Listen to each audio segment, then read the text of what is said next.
فاتحہ۔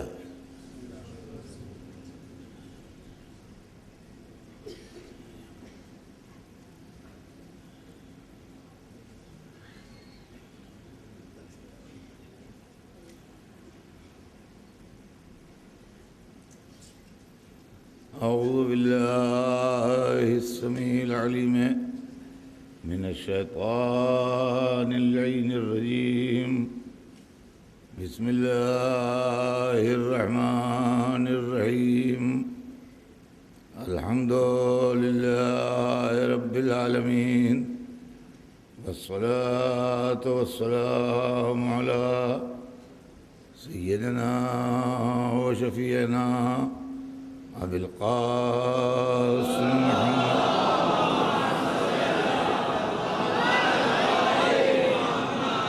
وآلہ الطیبین الطاہرین المعصومین، ولعنۃ اللہ علی اعدائہم اجمعین من یومنا ھذا الی یوم الدین۔ اما بعد فقد قال رسول اللہ صلی اللہ علیہ وآلہ وسلم: انی تارک فیکم الثقلین، کتاب اللہ وعترتی اہل بیتی، ما ان تمسکتم بہما لن تضلوا بعدی وانہما لن یفترقا حتی یرد علی الحوض۔ صلوات بھیج دے۔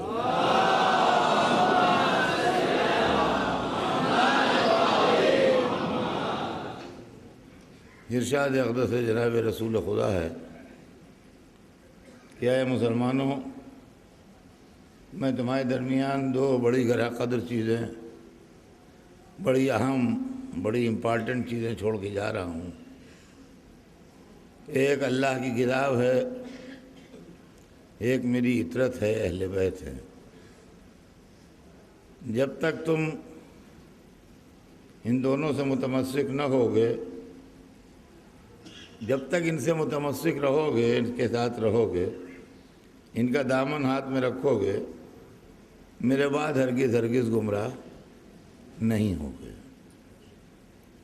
عزیزان گرامی، گمراہی کا مسئلہ یہ ہے کہ جس دن سے آغاز ہدایت ہوا، اسی دن سے گمراہی کا سلسلہ بھی شروع ہوا۔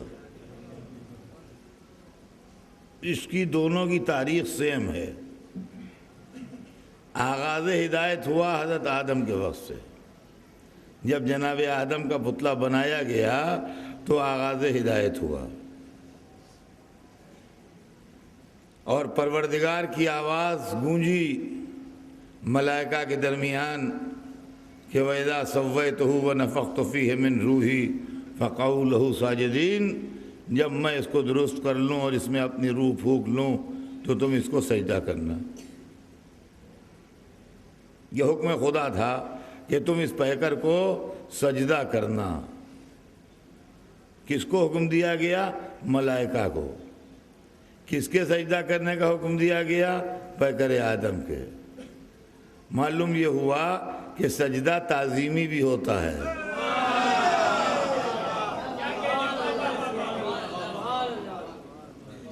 اس لیے کہ وہ تو سب کے سامنے پیکر بنا ہے، وہ خالق تھوڑی ہے، وہ تو مخلوق ہے۔ اب جب اللہ نے اس میں اپنی روح پھونک لی تو قرآن پھر کہتا ہے کہ فَسَجَدُوا إِلَّا إِبْلِيسَ، سب نے سجدہ کیا، جتنے فرشتے تھے انہوں نے سجدہ کیا، حکم خدا تھا انہوں نے سجدہ کیا۔ إِلَّا إِبْلِيسَ، سوائے ابلیس کے کہ ابلیس نے سجدہ نہیں کیا۔ ابا، اس نے انکار کیا۔ معلوم ہے انکار ابلیس کی شان ہے۔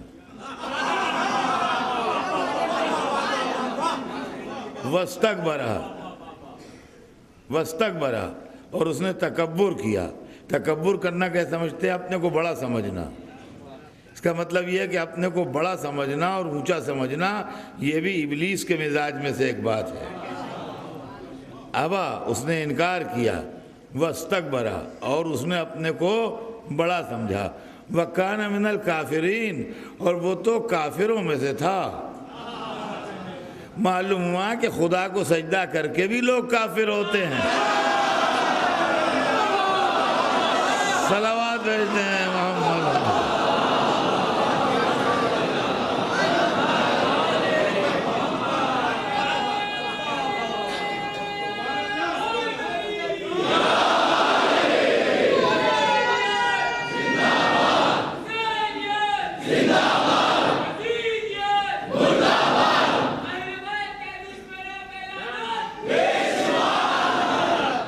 کہ میں سجدہ نہیں کروں گا، اس نے انکار کیا۔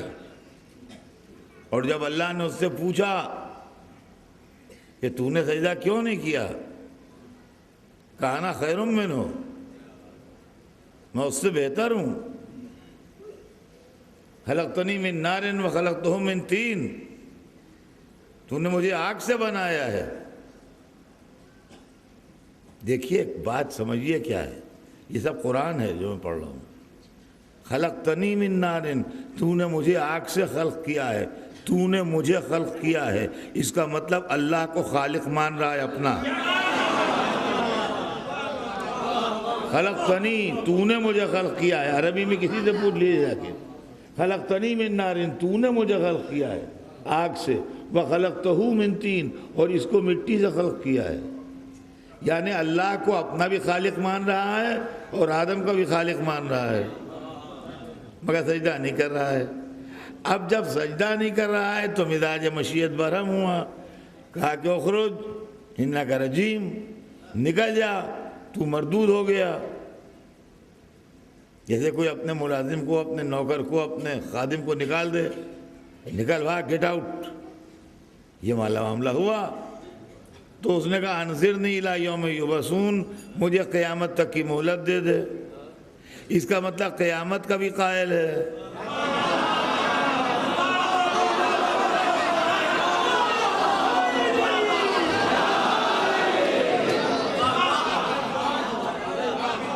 قیامت کا بھی قائل ہے، اللہ کا بھی قائل ہے، اس کو سجدہ بھی کرتا ہے، اس کو خالق بھی مانتا ہے، قیامت کا بھی قائل ہے۔ معلوم ہے اللہ کا قائل تو ہے، اللہ والے کا قائل نہیں ہے۔ صلوات بھیجتے ہیں محمد۔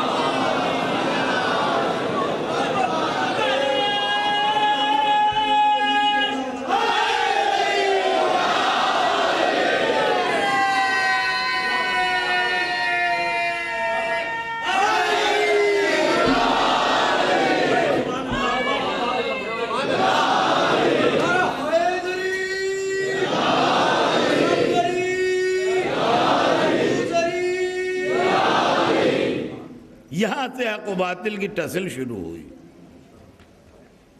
یہاں سے جھگڑا آغاز ہوا۔ اور اب اس نے جو دعوے کیے اور جو کہا، اس نے کہا کہ تیری عزت کی قسم، باتیں ایسی کر رہا تھا کہ آدمی تڑپ جائے۔ قسم بھی کھا رہا ہے تو اللہ کی عزت کی، وَبِعِزَّتِكَ لَأُغْوِيَنَّهُمْ أَجْمَعِينَ، تیری عزت کی قسم سب کو بہکاؤں گا، الا عبادک منہم المخلصون، سوائے خالص بندوں کے۔ لو ایک نیا مسئلہ پیدا ہو گیا، اب کچھ خالص بندے ڈھونڈیے جن پر شیطان کا جادو نہیں چلے گا۔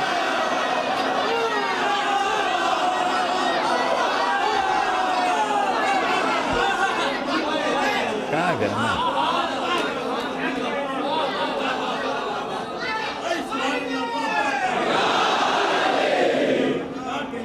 اس نے صاحب آن کے بہکانا شروع کیا۔ اب وہ اپنے مشن پہ لگ گیا کہ میں بہکاؤں گا، اور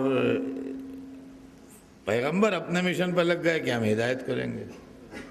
دنیا میں یہی کشمکش ہے، نیکی و بدی، خیر و شر، ایمان و کفر، سچ و جھوٹ، حق و باطل، نور و ظلمت، جو لفظیں ہیں آپ کہہ لیجئے، لیکن یہ دو لفظیں جو ہیں یہ قیامت ہیں، سمجھے آپ؟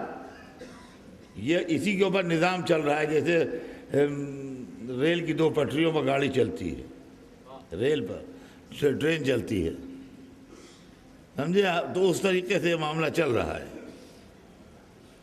دونوں۔ یہ بڑی عجیب و غریب منزل ہے۔ تو اب یہاں سے جھگڑا شروع ہو گیا۔ اب وہ ایک گھر تھا اس وقت، آدم، ان کے 2 بیٹے، میاں بیوی، بیوی حوا، حضرت آدم، حابیل قابیل۔ پیغمبر کے گھر میں گھس گیا، مزاج سمجھیے گا، پیغمبر کے گھر میں گھس گیا اور ایک لڑکے کو بہکا دیا۔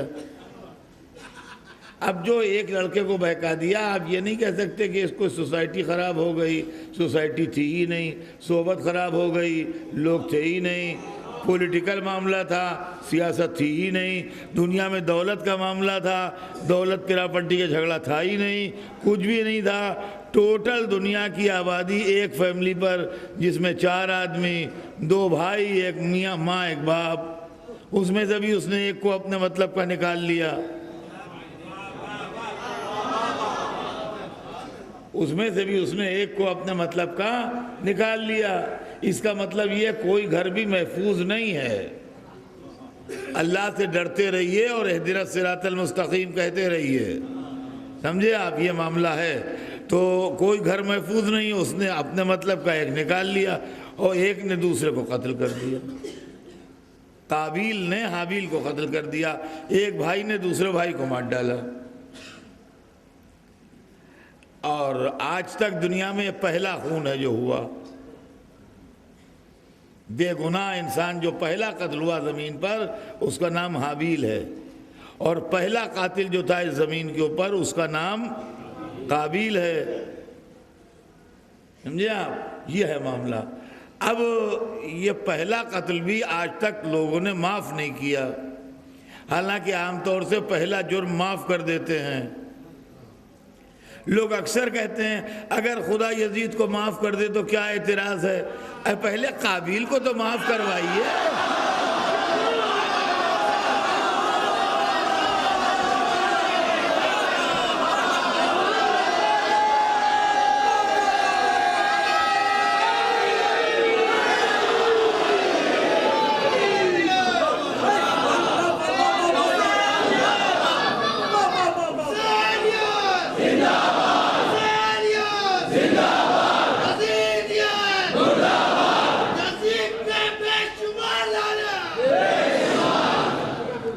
تو قابیل قاتل اور حابیل شہید، یہ دنیا کا پہلا قتل ہے جو ہوا، ایک قاتل ایک شہید۔ اب اکثر لڑکے والے پوچھتے ہیں کہ صاحب ہم لوگ حابیل کی نسل سے ہیں کہ قابیل کی نسل سے؟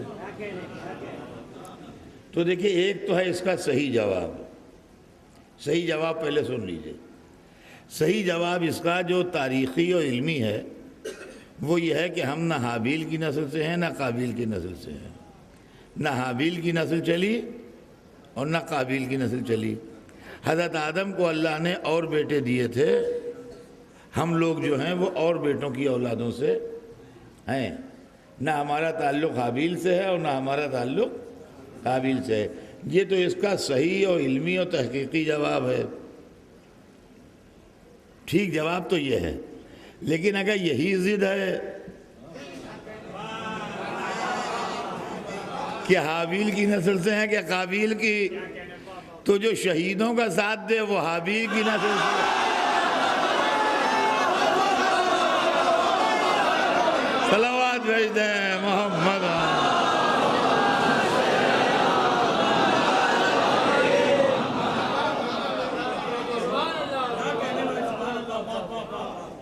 تو عزیزان گرامی، میں بات یہ عرض کر رہا تھا، یہ اس لیے تمہیداً اتنی بات سنائی کہ جھگڑا وہاں سے شروع ہوا۔ دین و بے دینی، ایمان و کفر، یہ جھگڑا حضرت نوح تک آتے آتے اور بڑھ گیا، جس کے نتیجے میں جناب نوح نے کشتی بنائی اور تبلیغ کی، اور طوفان آیا، اور جو مشرک و بے دین تھے وہ ہلاک ہوئے، اور جو دیندار تھے وہ بچے۔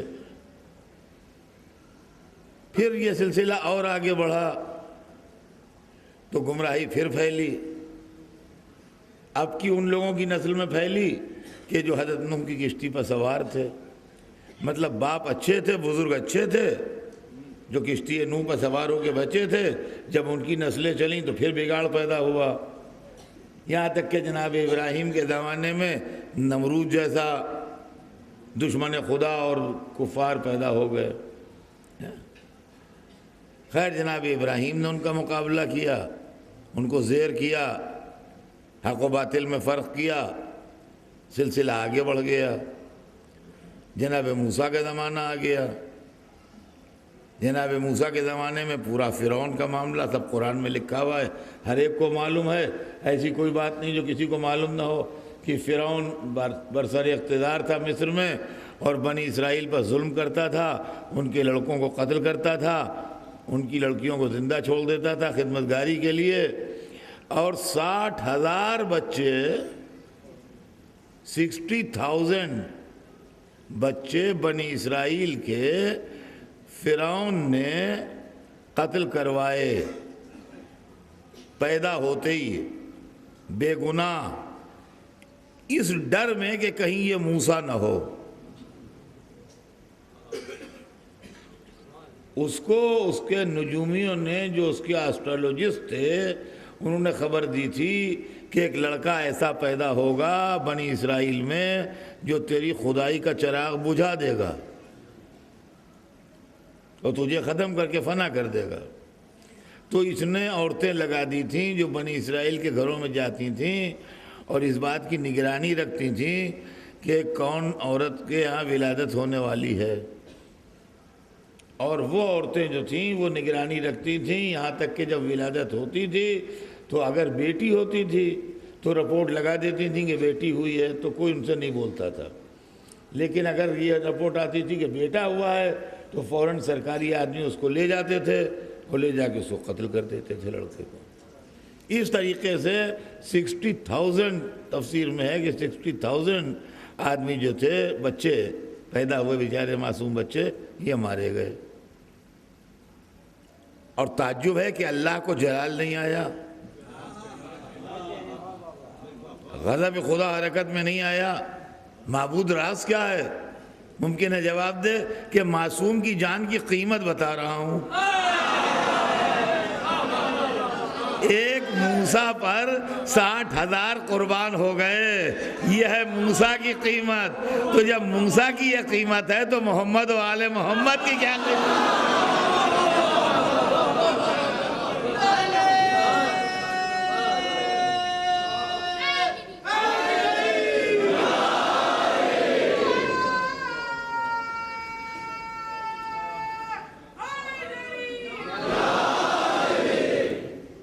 بہرحال وہ بھی کامیابی ہوئی اور وہ غرق ہوا اور جناب موسیٰ کامیاب ہوئے، اور پھر سلسلہ آگے بڑھا تو ان بنی اسرائیل ہی میں جو موسیٰ پر ایمان لائے تھے، ایسے کافر اور بے دین اور لوگ پیدا ہو گئے کہ جنہوں نے حضرت عیسیٰ کے واسطے سولی لا کے کھڑی کر دی۔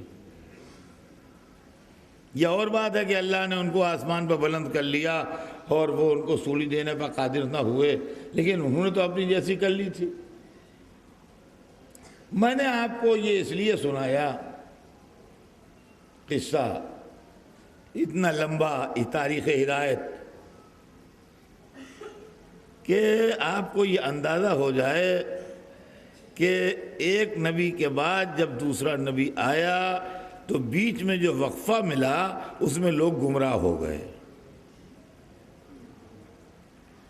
آدم اور نوح کے درمیان جو گیپ تھا اس میں گمراہی پھیلی، نوح نے آ کے پھر ٹھیک کیا، نوح و ابراہیم کے درمیان جو گیپ تھا اس میں پھر گمراہی پھیلی، نوح نے ابراہیم نے آ کے ٹھیک کیا، ابراہیم اور موسیٰ کے بیچ میں جو گیپ آیا اس میں پھر گمراہی پھیلی، حضرت عیسیٰ نے آ کے ٹھیک کیا، حضرت عیسیٰ اور حضور کے بیچ میں جو گیپ آیا اس میں پھر گمراہی پھیلی، حضور نے آ کے ٹھیک کیا۔ اب حضور جب آئے تو یہ فرماتے ہوئے آئے کہ میرے بعد کوئی آئے گا نہیں۔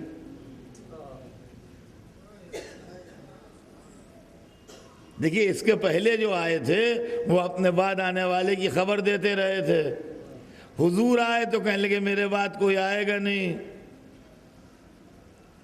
تو اب حضور کے بعد جب کوئی آئے گا نہیں تو حضور کی اور قیامت کے بیچ میں جو گیپ ہے اس کا علاج کون کرے گا؟ سوالیہ مزاج ہمیں معلوم ہے باطل کا کہ جہاں اس کو موقع ملا اس نے حملہ کر دیا، تھوڑا سا ٹائم اس کو ملا اس نے حملہ کر دیا، تھوڑا سا ٹائم ملا اس نے حملہ کر دیا۔ اب حضور کے اور قیامت کے بیچ میں جو گیپ ہے اس کے اندر جو حملہ ہوگا تو روکے گا کون؟ اب جو ضلالت پھیلے گی تو کون روکے گا؟ تو اب ہماری اللہ سے کچھ گزارشیں ہیں، یا تو ان نبی کو قیامت تک کی زندگی دے دے کہ جب تک قیامت آئے اس وقت تک یہ زندہ رہیں تاکہ ہدایت کرتے رہیں، یا ان کی رحلت کے ساتھ ساتھ شیطان کو موت دے دے کہ اب خطرہ ہی نہ رہے ان کا، وہ ڈاکو مر گیا جو لوٹتا تھا، اب اطمینان سے جاؤ آؤ کوئی لوٹنے والا نہیں ہے۔ بھائی دو صورتیں ہیں، یا تو قیامت تک رہبر زندہ رہے تاکہ وہ اپنا کام کرتا رہے تو یہ اپنا کام کرتا رہے، اور یا پھر جس دن حضور دنیا سے جائیں اس دن یہ بھی جائے تاکہ اب خطرہ نہ رہے، جو حضور پہنچا کے جائیں وہی رہے قیامت تک۔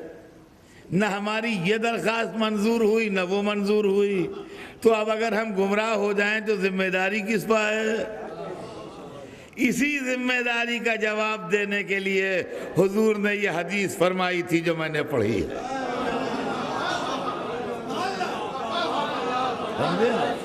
اسی ذمہ داری کا جواب دینے کے لیے یہ حدیث پڑھی ہے میں نے کہ انی تارکن فیکم الثقلین، میں تم میں دو چیزیں چھوڑ کے جا رہا ہوں، کتاب اللہ ہے و عطرتی، ایک اللہ کی کتاب ہے اور دوسرے میری عطرت ہے۔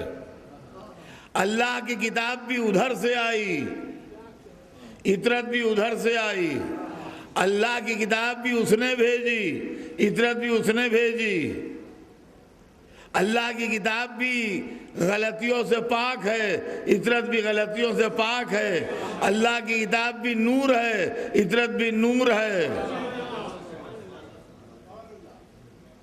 کہا یہ چھوڑ کے جا رہا ہوں، ما ان تمسکتم بہما، جب تک ان دونوں سے متمسک رہو گے کبھی گمراہ نہیں ہوگے، کبھی گمراہ نہیں ہوگے۔ دیکھیے ایک سے کام نہیں چلے گا، دونوں سے متمسک رہے۔ اور میں حالانکہ آدمی ایک سے متمسک ہو بھی نہیں سکتا، اس لیے کہ رسول اللہ کا فرمان ہے کہ دونوں سے، لیکن پھر بھی میں ایک چھوٹی سی مثال دے دوں تاکہ ہر ایک کی سمجھ میں آ جائے۔ اگر خالی قرآن سے متمسک ہوگا تو خارجی بنے گا، اور اگر خالی اہل بیت پکارے گا تو نصیری بنے گا۔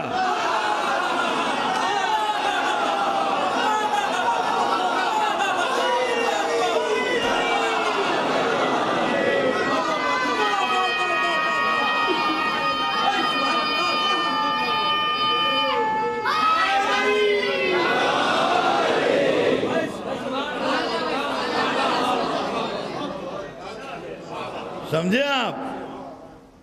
یہ مسئلہ ہے یہاں۔ ہم نے تاریخ کے آئینے میں خوارج دیکھے ہیں،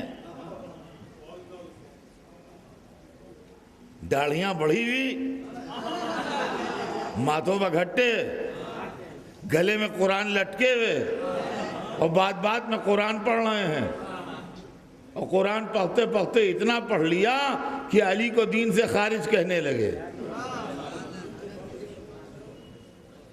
علی کو دین سے خارج کہنے لگے، اسی لیے خارجی نام پڑا۔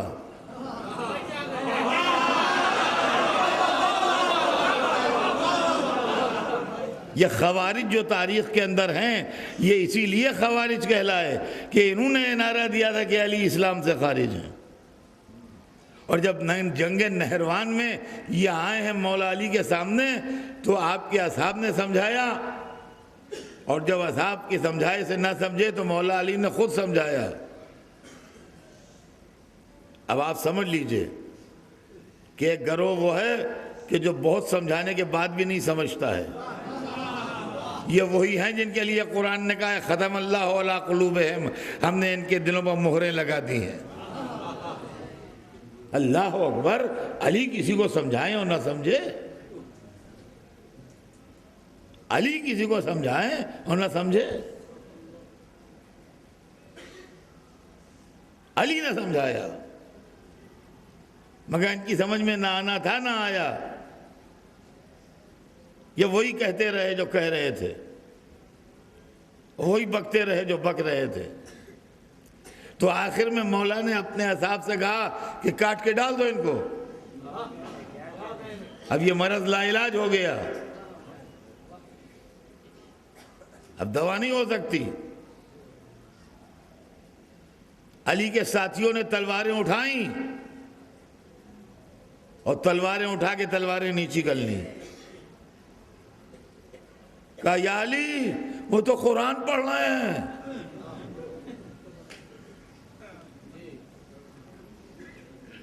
ان کے ہاتھ کانپنے لگے، کہنے لگے وہ تو قرآن کی آیتیں پڑھ رہے ہیں۔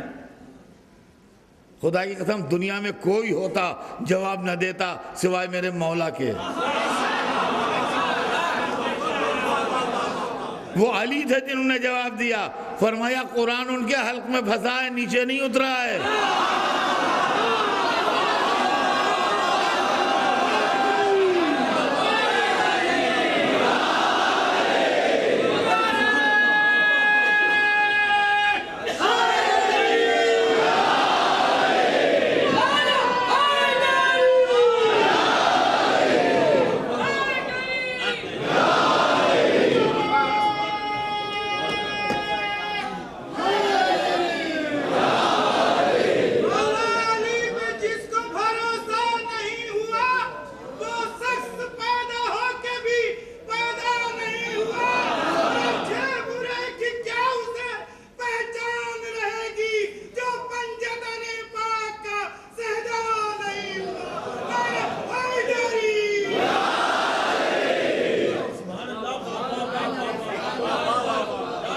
کہا قرآن ان کے حلق میں پھنسا ہے، نیچے نہیں اترا ہے۔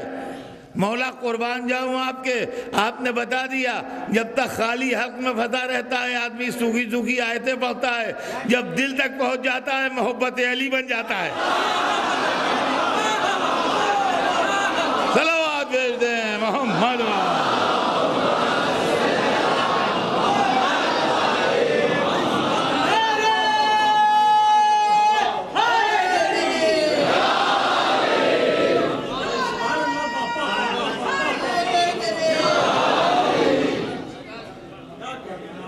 تو یہ ہے خالی قرآن نہیں، قرآن و اہل بیت۔ یا اس سرے چلا جائے گا آدمی یا اس سرے چلا جائے گا، نہ اس حد پہ جانے والا صحیح ہے اور نہ اس حد پہ جانے والا صحیح ہے کہ بندے کو خدا کہنے لگا، وہ بھی نہیں ٹھیک ہے اور یہ بھی نہیں ٹھیک ہے۔ تو عزیزان گرامی، نہ خالی قرآن نہ خالی اہل بیت، رسول نے دونوں کے ساتھ کیا ہے، تو دونوں کے ساتھ رہیے تو گمراہی سے بچیے گا۔ اب دونوں کا جب ساتھ ہوگا تو کیا ہوگا، کیا کام کرنا ہے دونوں کو، دیکھیے غور کیجیے گا اس مسئلے کو کہ جب دونوں ساتھ رہیں گے، قرآن کتاب ہے، اہل بیت انسان ہیں، جب دونوں ساتھ رہیں گے تو ہونا کیا ہے؟ ہونا یہ ہے کہ قرآن میں نکلے گی آیت اور اہل بیت بتائیں گے اس کا مطلب، اور اس سے ملے گی انسانوں کو ہدایت۔ فرمایا قرآن میں پڑھی جائے گی آیت، جو بھی آیت پڑھی جائے جس موضوع کی ہو، اور اہل بیت نکالیں گے اس آیت کا مطلب کہ اس کا مطلب یہ ہے۔ اور جب قرآن کی آیت اور اہل بیت کا مطلب ملے گا تو اسی کا نام ہدایت ہے۔ قرآن کی آیت اور اس آیت کا بتایا ہوا اہل بیت کا مطلب۔ تو اب میرا کہنا یہ ہے، دیکھیے اس کو ٹھنڈے دل سے سنیے گا، میں اس میں کسی پر طنز یا کسی کو برا نہیں کہہ رہا ہوں، نہ میں کسی پر اٹیک کر رہا ہوں، لیکن جو بات میری ہے اس کو ٹھنڈے دل سے سنیے آپ۔ جب رسول اللہ جیسی شخصیت نے جو ہماری ہدایت کے لیے تشریف لائے تھے ہم کو یہ راستہ بتا دیا کہ دیکھو قرآن و اہل بیت کے ساتھ رہو تو گمراہی سے بچو گے، تو اب بجائے اس کے کہ ہم اس سے پوچھتے پھریں کہ اس تاریخ میں کیا لکھا ہے، اس تفسیر میں کیا لکھا ہے، اس حدیث میں کیا بیان ہوا ہے، اس مورخ نے کیا لکھا ہے، اس مفسر نے کیا بیان کیا ہے، اور اس کے اندر ہم اختلافات کی وادیوں میں بھٹکتے پھریں اور ٹھوکریں کھاتے پھریں۔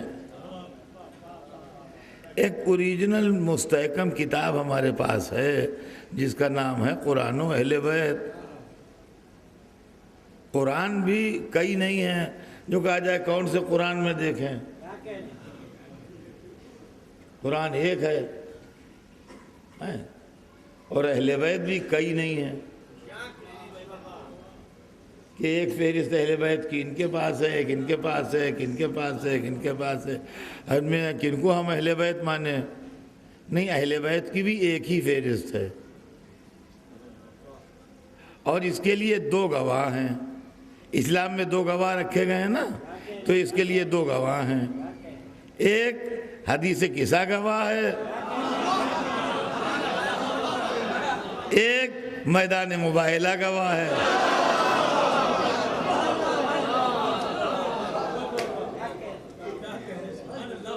اس کے لیے دو گواہ ہیں، حدیث قصہ گواہ ہے اور میدان مباہلہ گواہ ہے، تو یہ اہل بیت ہیں۔ تو رسول بھی شامل اہل بیت ہیں، یہ میں نے اس دن پڑھا تھا آپ کے سامنے۔ لیکن جب رسول دنیا سے دھار گئے تو اب اہل بیت کے نام پر کون لوگ بچے؟ مولا علی، جناب سیدہ، امام حسن، امام حسین۔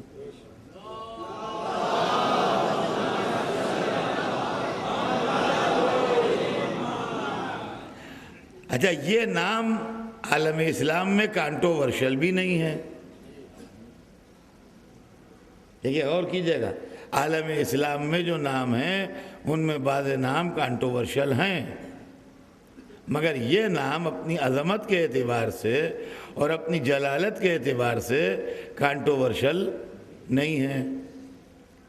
مولا علی کا جہاں تک سوال ہے، تمام عالم اسلام ان کو مانتا ہے اور ان کی بزرگی کا قائل ہے، اور ان کو خلیفہ رسول بھی مانتے ہیں، کچھ لوگ ان کو امام مانتے ہیں، کچھ لوگ ان کو معصوم مانتے ہیں۔ بہرحال رسول کے بھائی بھی تھے، رسول کے داماد بھی تھے، رسول کے خلیفہ بھی تھے، امام وقت بھی تھے، معصوم بھی تھے، مولود کعبہ بھی تھے، سوار دوش رسول بھی تھے۔ تو جہاں تک حضرت علی کا سوال ہے، ان کی شخصیت اور ان کی ذات گرامی کو سب مانتے ہیں۔ جہاں تک جناب سیدہ کا سوال ہے، جناب سیدہ سے بڑھ کے رسول اللہ سے کوئی کلوز نہیں ہے۔ دیکھیے وہ چیزیں جن کو ہم شرف سمجھتے ہیں، جن کا نام ہم نے عزت رکھا ہے وہ رسول کی وجہ سے ہیں. سمجھے آپ؟ میری بات کو ٹھنڈے دل سے سنیے گا. رسول کی وجہ سے ہیں. مدینے کی جو عزت ہے اور ایک مسلمان کے دل میں مدینے کی تمنا ہے یا مدینہ احترام کی جگہ مانا جاتا ہے. مدینے میں کیا ہے؟ مدینہ سوئٹزرلینڈ ہے، مدینہ وادی کشمیر ہے، وہاں بہت ہریالی ہے، بڑے خوبصورت پہاڑ ہے، مناظر قدرت ایسے ہیں کہ دیکھا کرو. انہوں نے کہا نہیں، حضور نے ہجرت کی تھی، دارالہجرت ہے، سرکار کا وطن ہے. تو مدینے کی عزت رسول کی وجہ سے. مکے مدینے میں عرب میں بہت سے لوگ رہتے تھے، جو اسلام لا کے رسول کے پاس بیٹھ گئے وہی صحابہ کرام کہلائے. تو صحابیت کی عزت رسول کی وجہ سے ہے نا. صحابیت کو جو عزت ملی وہ رسول کی وجہ سے. مکے مدینے میں عرب میں بھائی لاکھوں عورتیں ہوں گی، مگر جو بیویاں رسول کے حوالہ عقد میں آ گئیں وہ امہات مومنین کہلائیں. تو ان کو جو عزت ملی وہ رسول کی وجہ سے. تو امہات مومنین کی عزت ہے تو رسول کی وجہ سے. صحابہ کرام کی عزت ہے تو رسول کی وجہ سے، ہے کہ نہیں؟ مدینے کی عزت ہے تو رسول کی وجہ سے. ہم آپ اپنے کو امت رسول کہتے ہیں، ہماری آپ کی عزت بھی رسول کی وجہ سے ہے. تو جو رسول سے قریب ہے یا رسول سے نسبت ہے اس کی اتنی عزت ہے. بات سمجھ میں آ رہی ہے؟ اس کی اتنی عزت ہے. اب یہ دیکھیے آپ کہ رسول سے سب سے زیادہ قریب کون ہے؟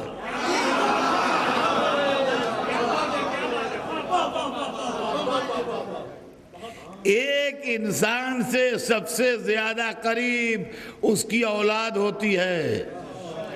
لہذا جب رسول کے بعد فہرست بنے گی ان سے قریب لوگوں کی تو پہلا نام فاطمہ زہرا کا لکھا جائے گا. صلوات بھیج دیں محمد.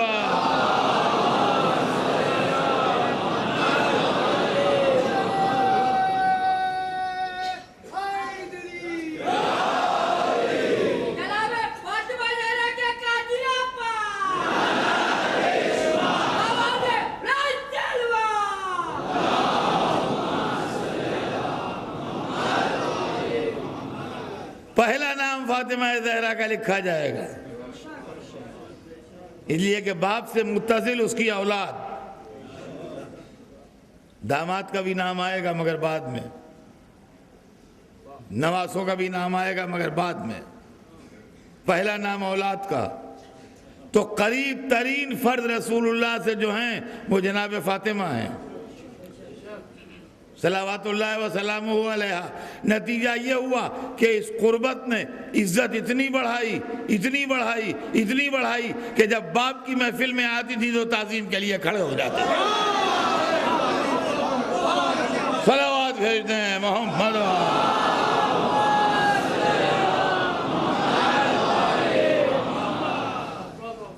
اور اس وقت پھر مجھے کسی شاعر کا شعر یاد آ رہا ہے جو آپ کو سنا دوں کہ گرانی پلہ عصمت میں اتنی تھی کہ دیکھا ہے. گرانی پلہ عصمت میں، گرانی سے مراد ویٹ وزن، گرانی پلہ عصمت میں اتنی تھی کہ دیکھا ہے پہ تعظیم اڑ جاتا تھا وزن مرسل اعظم.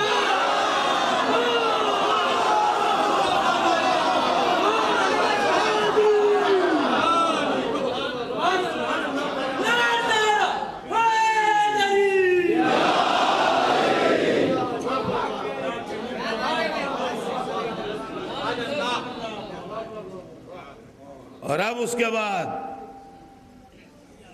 دو نام اور آتے ہیں، حسن و حسین. یہ اہل بیت ہیں. صحابیت کی فہرست الگ ہے، اہل بیت کی فہرست الگ ہے. صحابیت وہ ہے جو رسول کے پیچھے نماز پڑھے. اہل بیت میں ہیں جو پشت عالم سجدہ میں پشت رسول پڑھے.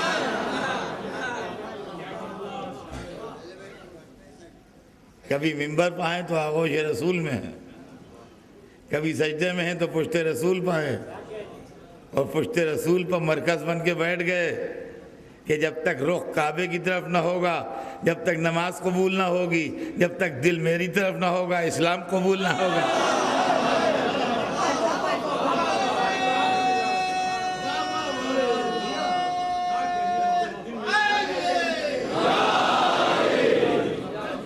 تو عزیزان گرامی، اب مسئلہ یہ ہے کہ یہ لوگ مولا علی، بی بی فاطمہ، امام حسن، امام حسین،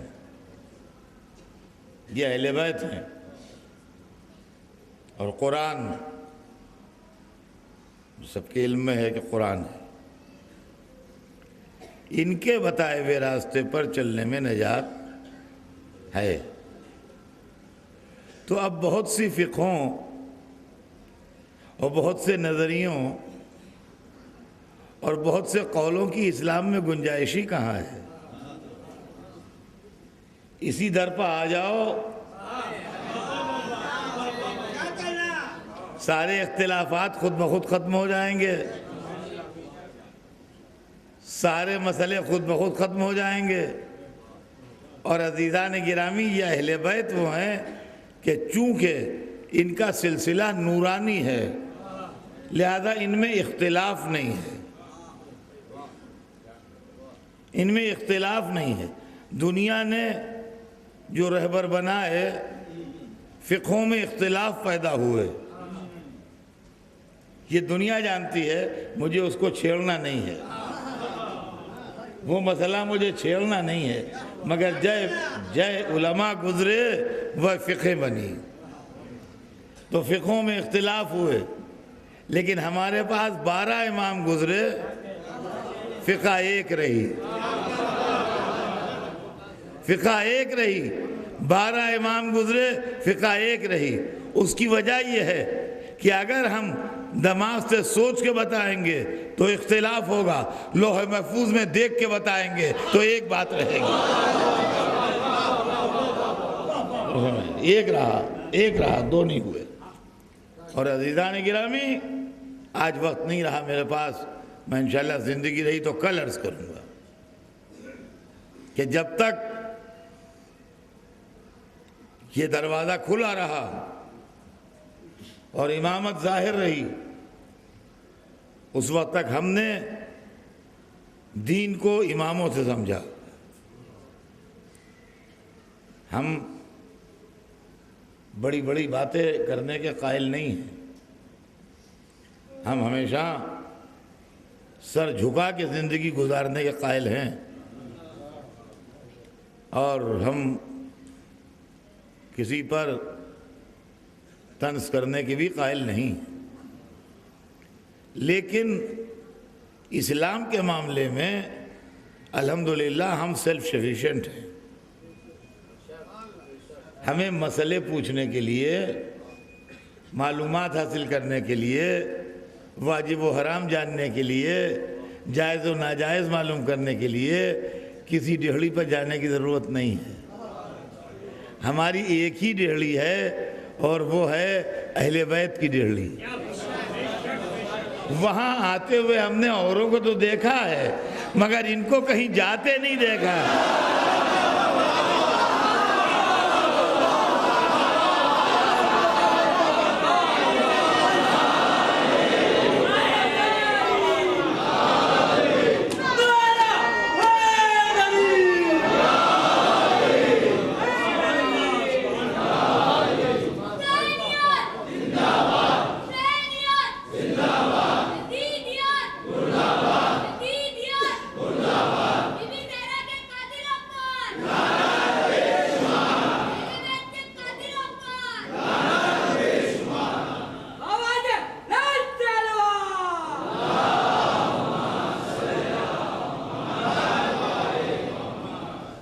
عزیزان گرامی، آج بات میں جلدی سے کہہ کے تمام کر دوں، پھر بات کل آگے بڑھے گی، زندگی رہی تو۔ آج تو صرف اتنا کہ ہم اپنی کوالیفیکیشن آپ کو بتا دیں کیا ہے۔ اسلامیات میں ہماری لیاقت کتنی ہے اور ہم نے کتنے دنوں پڑھا ہے۔ میں اگر اپنی کوالیفیکیشن لکھوں تو اس کا مطلب یہ تھوڑی ہے کہ جس کے پاس کوالیفیکیشن کم ہے اس کو ذلیل کر رہا ہوں۔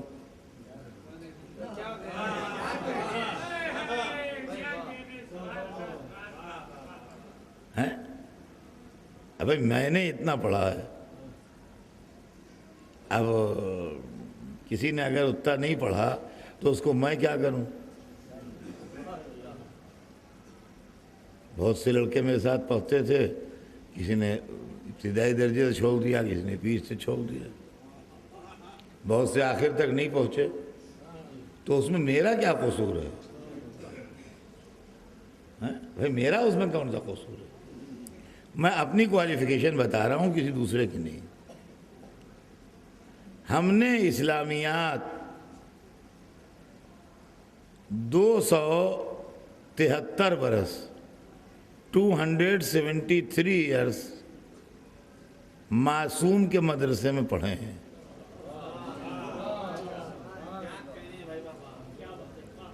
ہم نے اسلامیات معصوم کے مدرسے میں 273 ایئرس پڑھے ہیں۔ اس کو بچے نوٹ کر لیں۔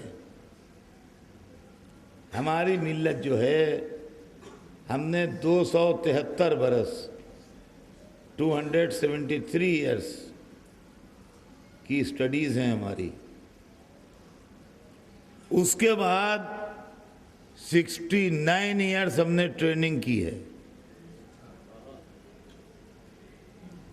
اور اس کے بعد ہم نے دین کا کام سنبھالا ہے۔ یہ ہماری کوالیفیکیشن ہے، ہمیں دوسرے سے غرض نہیں کیا ہے۔ بقیہ عالم اسلام نے معصوم کے مدرسے میں اگر پڑھا ہے تو 23 برس۔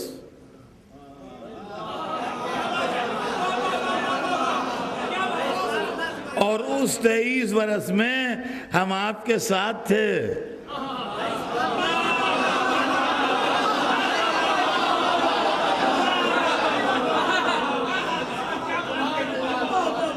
اس 23 برس میں ہم آپ کے ساتھ تھے، بلکہ شاید آپ کو یاد ہو، طالب علمی کی بات ہے کہ کبھی کبھی سبق آپ بھول جاتے تھے تو ہم سے پوچھ لیا کرتے۔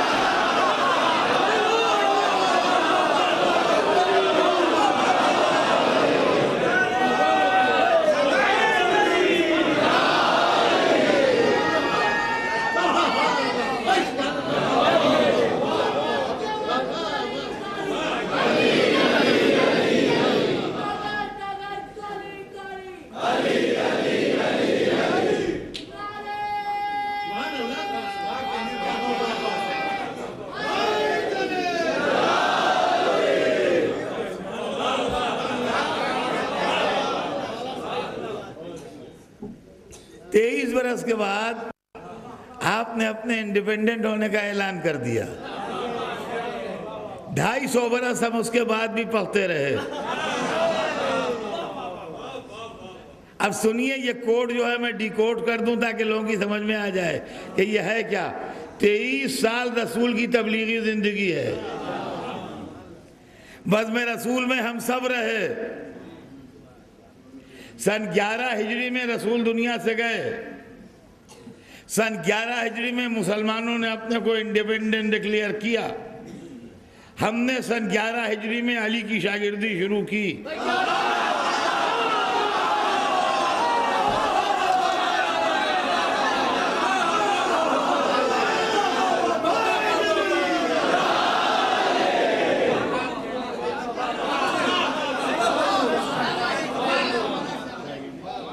سن 260 ہجری ربیع الاول سن 260 ہجری امام حسن عسکری کی شہادت ہے۔ سن 11 ہجری سے سن 260 ہجری تک 250 سال ہوئے۔ سن 11 ربیع الاول سن 11 ہجری سے سفر سن 11 ہجری سے ربیع الاول 260 ہجری تک 250 برس ہوئے. 250 برس ہم نے امام معصوم سے پڑھا. 23 برس رسول اللہ سے پڑھا. 250 ایئرس ہم نے امام معصوم سے پڑھا. 23 پلس 250 ہیں 273. یہی میں نے بتایا تھا نا کہ 273 برس 273. سن 260 ہجری سے سن 329 ہجری تک غیبت صغریٰ رہی. غیبت صغریٰ میں ہمارے علماء نے ٹریننگ کی اور اس وقت سے جو سلسلہ علم و اجتہاد چلا تو بحمداللہ چراغ آج تک روشن ہے. صلوات بھیج دیں محمد.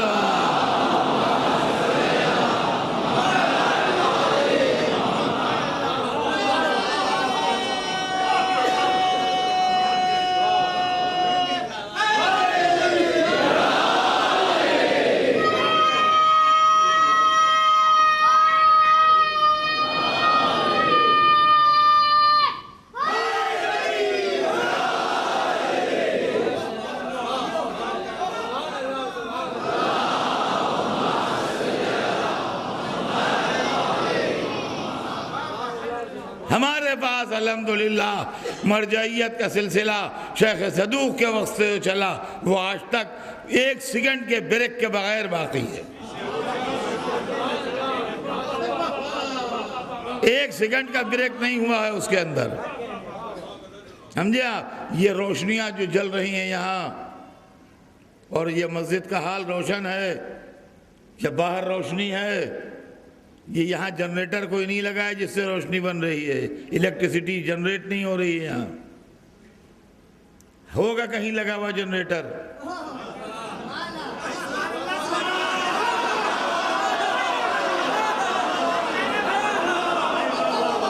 ہوگا کہیں لگا ہوا جنریٹر. یہ لائنیں ملی ہوئی ہیں لیکن جہاں جنریٹر ہے اس سے اور اس بلب کے بیچ میں اگر آدھے انچ کا بھی گیپ کر دیجئے یا 1/4 انچ کا تو یہ بجھ جائے گا. ہم ملے ہوئے ہیں اپنے مرجع سے. مرجع کا سلسلہ چلتا ہے جا کے ملتا ہے امام سے. اماموں کا سلسلہ ملتا ہے رسول سے. رسول کا سلسلہ ملتا ہے خدا سے. کہیں ہمیشہ بلا فضل ہے اس لیے روشن.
اب انشاءاللہ بات کل آگے بڑھے گی اگر حیات رہی تو. آج تو صرف اتنا کہ ہماری جانیں قربان ان لوگوں پر جنہوں نے درس حاصل کیا معصوم سے بیٹھ کے اور جنہوں نے زانو ادب طے کیا اماموں کے سامنے. اب علماء اماموں کے زمانے میں بھی تھے اور علماء غیبت کے زمانے میں بھی ہیں لیکن غیبت کے زمانے میں جو ہیں وہ علماء کہلائے لیکن امام کے سامنے جو لوگ تھے وہ علماء نہیں کہلائے، اصحاب ائمہ کہلائے۔ آپ جانتے کیوں کہلائے؟ کیوں علماء نہیں کہلائے؟ دیکھیے تارے دن میں بھی نکلے ہوتے ہیں،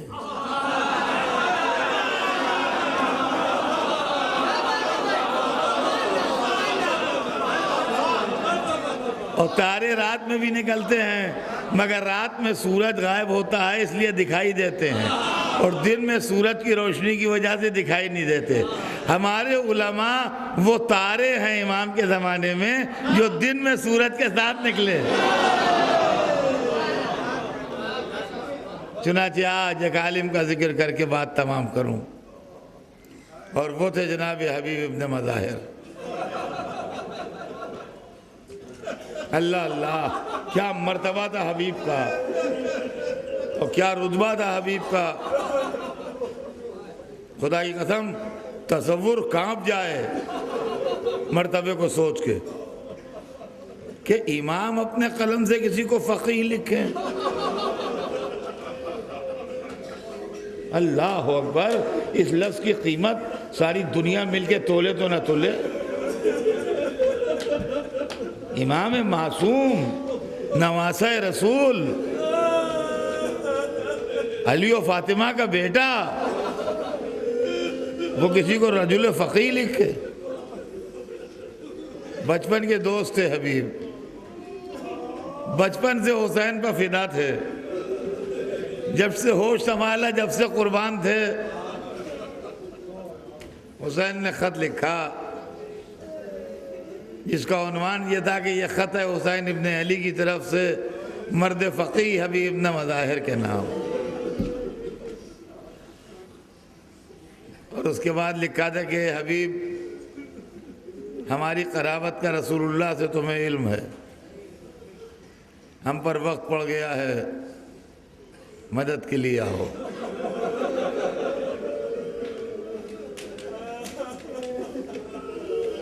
خط آیا، حبیب نے خط کھولا، زوجہ نے پوچھا کس کا خط ہے؟ کہا حسین ابن علی کا خط ہے۔ زمانہ خراب تھا، زوجہ مومنہ تھی ان کی، مگر دل ڈر رہا تھا، تو کہا کیا لکھا ہے؟ کہا مدد کو بلایا ہے۔ کہا بھی تمہارا ارادہ کیا ہے؟ ڈر کے مارے زوجہ سے بتایا نہیں، کہہ گئے رے بھائی یہ حکومتی معاملات ہیں، میں کیا جانوں۔ بس جیسے ہی یہ کہا ویسے ہی تیور بدل گئے۔ کہا حبیب یہ بات ہے تو ایسا کرو کہ اپنی تلوار مجھے دو، میری چادر تو موڑ دو۔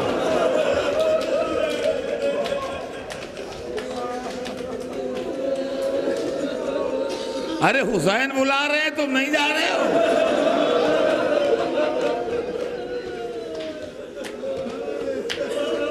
رونے لگے کہہ لگے مومنہ معاف کرنا، میں نہیں سمجھتا تھا کہ تیرے دل میں اتنی محبت حسین ہے، میں نے ڈر کے مارے نہیں بتایا تھا، میں جاؤں گا۔ اپنے غلام کو حکم دیا، ایک راستے پر اس لیے کہ پہرے لگے تھے، جدھر سے نکل جانے کا امکان تھا، اور وہ لباس پہن کے اس طریقے سے گئے جیسے کھیتی پہ جاتے تھے۔ جانے میں ذرا دیر ہو گئی تو دیکھا کہ چھپ چھپ کے جا رہے تھے کہ وہ کہہ رہا ہے غلام کہ فرض گھبرانا نہیں، اگر میرا آقا کچھ ہو گیا اسے تو میں چلوں گا۔ بھائی اتنا سننا تھا، تڑپ گئے، کہا یا ابا عبداللہ یہ وقت آ گیا کہ غلام نصرت کی تمنا کرے۔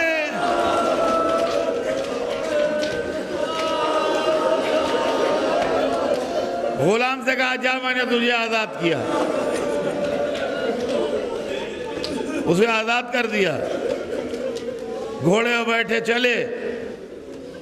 چوکنا تھے بھئی، حالات خراب تھے، ایسا لگا جیسے پیچھے پیچھے کوئی آ رہا ہے۔ گھوڑا روکا، پیچھے دیکھا، غلام آ رہا ہے دوڑتا ہوا۔ کہا تو کہا؟ کہا آپ چلیے میں آ رہا ہوں، پیدل آ رہا ہوں۔ کہا میرے مولا کی نصرت کو جا رہا ہے؟ آپ میرے ساتھ آ جا۔ اس کو بٹھا لیا۔ جب کربلا پہنچے، حسین نے استقبال کیا، خیمے کے اندر خبر گئی، فضا آئی، کہا حبیب مبارک ہو، زینب کبریٰ نے سلام کہا ہے۔ ارے حبیب زمین پر گر کے لوٹنے لگے، کہا ارے علی و فاطمہ کی بیٹی